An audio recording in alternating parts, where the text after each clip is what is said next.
Condom seal ভিতরে সোহেল রানার অবস্থা জানলে অবাক হবেন।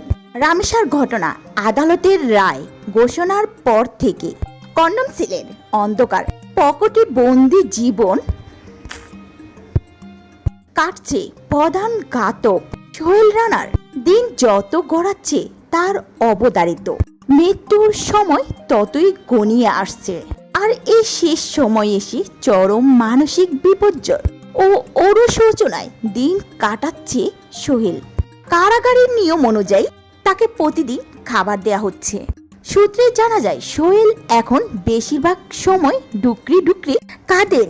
নিজের অবধারিত মৃত্যুর কথা চিন্তা করে তীব্র মানসিক যন্ত্রণায় কখনো সে নিজের মাথার চুল নিজেই টেনে ছিঁড়ছে। অন্যদিকে ইয়াবা নেশা আসক্ত সোহেল কারাগারের ভেতরে নেশা না করতে পেরে পাগলের মতো চটপট করছে।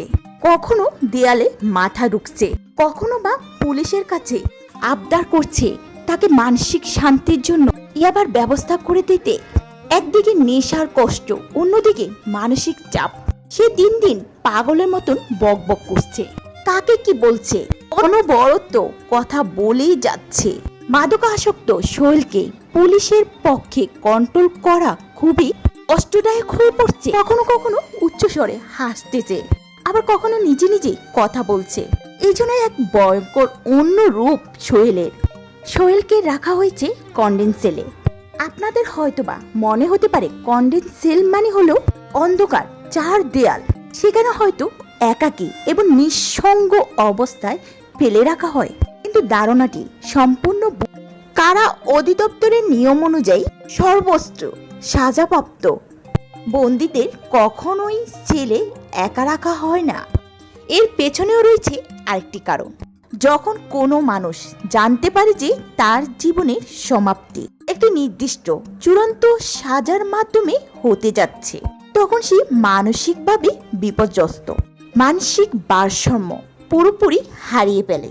এই জীবনের ঝুঁকি এড়াতে কন্ডম সেলে একজন বন্দীর সাথে আরো 2 থেকে 4 একই সাজাপ্রাপ্ত বন্দীকে একসঙ্গে রাখা হয়। সোহেল রানা এবং স্বপ্নার ক্ষেত্রেও কারা কর্তৃপক্ষ ঠিক একই নিয়ম অনুসরণ করেছে। কন্ডম সেলের জীবন কোনো সাধারণ জীবন নয়। এখানকার নিয়ম কানুন অত্যন্ত কঠোর, নিখুঁত এবং রুটিন মাফিক।